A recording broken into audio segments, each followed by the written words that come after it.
Kuja kuomba ridhaa yenu mtuongezee awamu ya pili ili tuendelee zaidi kufanya haya ambayo yanaendelea sasa, kwa sababu yako ambavyo tumeyafanya, yako yanayoendelea kufanywa.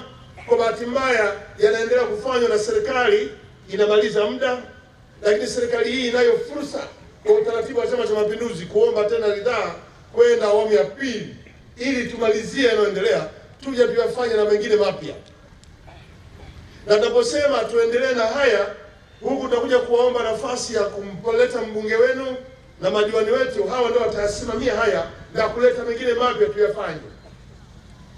Na haya mapya kwa utaratibu wa Chama cha Mapinduzi yanaratibiwa vizuri sana na yanawekwa kwenye kitabu maalum kinachoitwa Ilani ya Chama cha Mapinduzi.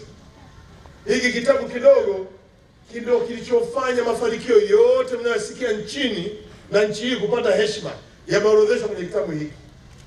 Kitabu chenye kurasa 233 ambako kimeandika yote ambayo tunafanya kote huko, lakini kinaisha muda wake.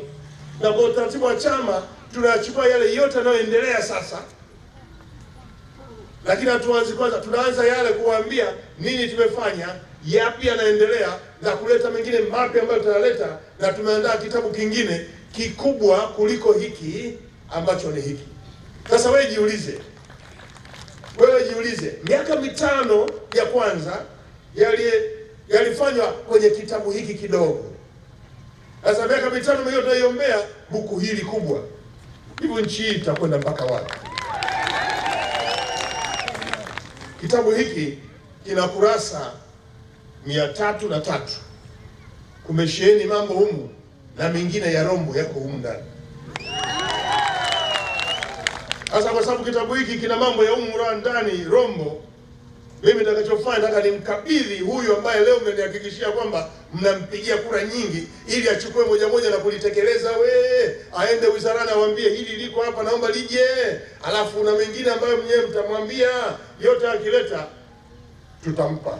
Profesa Mkenda analetea. CCM oye! Rombo oye! Walili safi! Kidumu Chama cha Mapinduzi! Baada ya kuwa tumeenda kwenye umeme, sasa hivi tunaimarisha sana masuala ya uchumi kwa ngazi hii ya kitaifa, ambayo sasa hivi nchi yetu iko kwenye uchumi wa kati, lakini sasa tunaenda chini mpaka kwa mtu mmoja mmoja. Tunataka uchumi huu uende kwa mtu mmoja mmoja.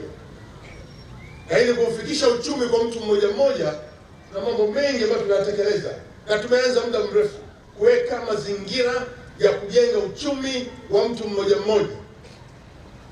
Na uwezo ukajidanganya ukaanza kujenga mazingira huku chini kabla hujajenga miundombinu iliyomfanya yeye afanye shughuli zake kwa urahisi zaidi. Tunajua wengine wanaponda sana wanaposema sio mnajenga si nini, mnanunua ndege, mnajenga reli, stendi ya George, si standard gauge. Ni kutoelewa. Huwezi kujenga uchumi na huwezi kumwezesha mjasiriamali kufanya shughuli zake za kumletea uchumi bila kuwezesha maeneo ya kufanya shughuli. Ni lazima uimarishe usafiri wote wa hewani, kwa njia ya reli, barabara na majini, ili mtu afanye biashara kutoka eneo moja mpaka eneo jingine kwa njia rahisi anayotaka yeye mwenyewe. Ni lazima tuhakikishe tunajenga masoko ambayo wananchi wanaweza kwenda kufika na kufanya kazi kwenye maeneo hayo, yawe yameshaandaliwa. Lakini mtu anasema mnajenga vitu badala ya maendeleo ya watu. Huwezi kuwa na maendeleo ya watu bila kujenga vitu. Mzee Mramba hapa ni mchumi, anajua hili kwamba unapojenga vitu ndio unaleta maendeleo ya watu. Leo watu wanakaa juani, lazima ujenge soko ili watu wakae huko ndani wafanye biashara, si ndio? Soko ni kitu, lakini tunajenga hiki kwa maendeleo ya watu, si ndio? Huwezi kuleta maendeleo ya watu bila kujenga vitu. Leo wana Kilimanjaro mnatumia njia 3 za kufanya biashara kutoka hapa kwenda popote. Utatembea kwenye barabara ya lami nzuri kwa muda mfupi. Utakwenda kwa njia ya ndege inayotoa pale KIA. Una biashara Dar es Salaam leo, unaruka saa moja ushafika Dar, unamaliza biashara unarudi saa moja. Yaani saa 4 tu usharudi umaliza biashara.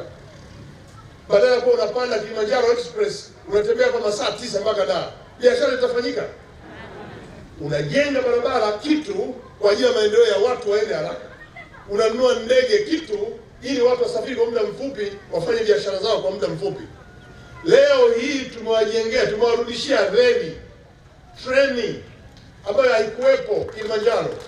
Inatoka Dar, Segera, Moshi na tunakwenda Arusha. Inampa unafuu mtu kuchagua njia anayotaka yeye.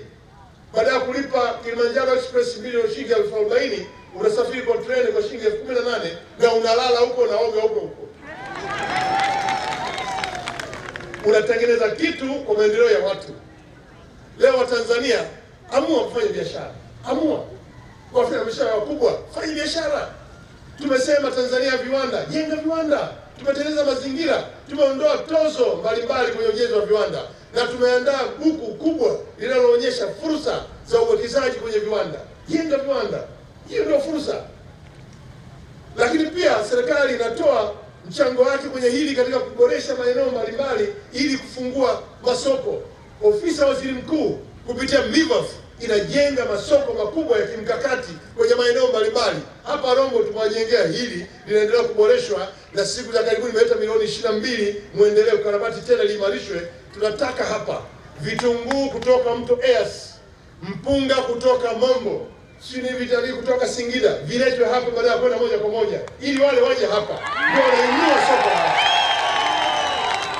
Unajenga kitu kwa maendeleo ya watu. Yes. Lazima upate serikali ambayo inapangilia mambo. Hatuende kwa kukurupuka. Usiye mkaambiwa na mtu hapa akarahisisha jambo akiwa hajapangilia. Serikali yenu imepanga kwa mpango mzuri, tunaendelea nayo. Na ndio tunavyotaka serikali iwe. Serikali sio chombo cha kukurupuka. Lazima kijipange vizuri. Unatumia wataalamu walioko, wanapanga mpango kazi. Sio mtu anakuja kwenye jukwaa anaanza kuhamasisha watu, alafu watu wanashangilia wajui namna ya kufanya. Ilani yenu hii huku ndani akatuwajengee barabara kutoka Ulili kwenda Tarakea kupita huku, sio tena Ulili kule.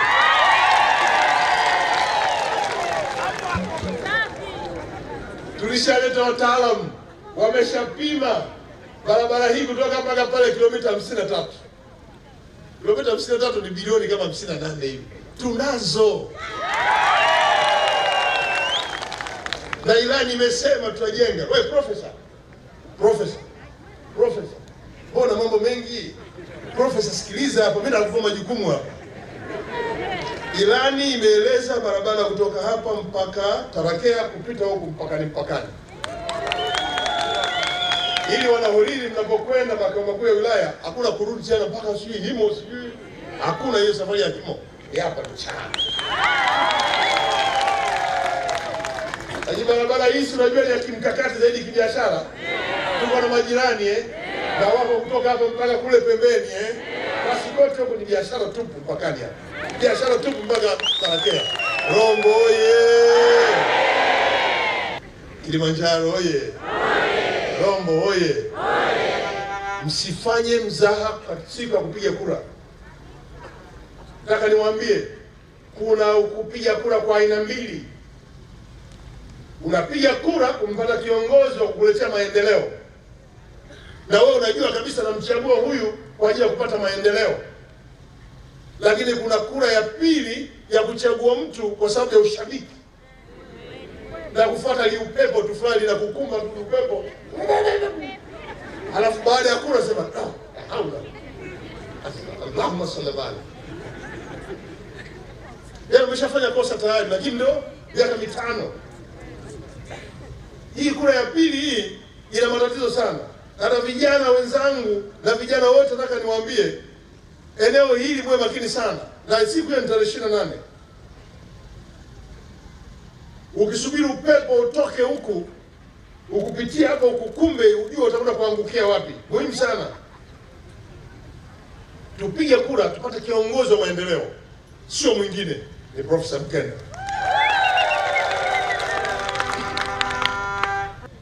lakini tuna mradi huu mkubwa utakaotoa megawati 2115 ambao wengine wamekasirika kuutekeleza.